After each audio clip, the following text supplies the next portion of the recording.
Well, after that cherry bit and of that young lady trying to clear out a filthy drain pipe as Orwell's on the train, watching her, and she's looking up at him, knowing full well that her life's a misery. No different than if she's no different than if you or I were plunged into that situation, knowing your life is a misery. He's quite clear-minded about these things.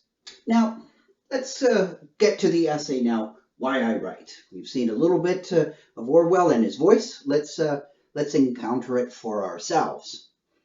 And when we look at the first couple of pages consists of biographical details. After all, it's why I write. So he's telling a little bit of the story, how he came to be a writer. Orwell says that he provides this background because he thinks that you can't really understand and know a writer's motive without knowing something of that writer's early development. Good point. Sorry, to understand. Is it going to completely explain everything? Probably not, but a good idea to have some idea of a writer's background. He says on page 3 of the work that he says his subject matter, he goes into it because the writer's subject matter will be determined by the age in which he lives. At least this is true in tumultuous revolutionary ages like our own. So he's talking about the 30s and the 20s and the 30s. So the First World War, and the rise of, and the First World War, the rise of the Soviet Union, the Nazis, all this stuff is happening while he's writing here. And the Second World War, all these things. So before he ever begins to write, he will require, that is, the writer, before he writes, will have acquired an emotional attitude from which he can never completely escape. It's the writer's job, no doubt, to discipline his temperament and avoid getting stuck at some immature stage or in some perverse mood. But if he escapes the early influences altogether, will have killed his impulse to write.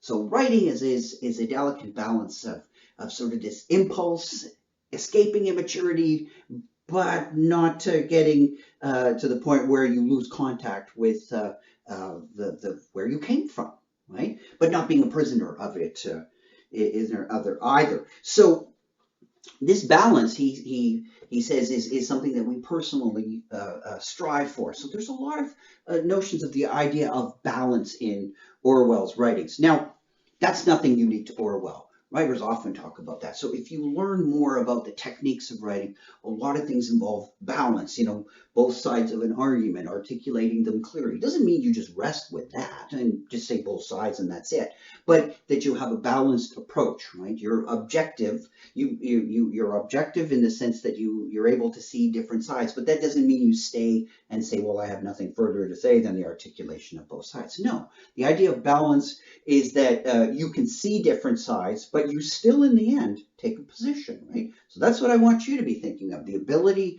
to see different, an issue, to see arguments for, arguments against, be fair to those, and that is being objective.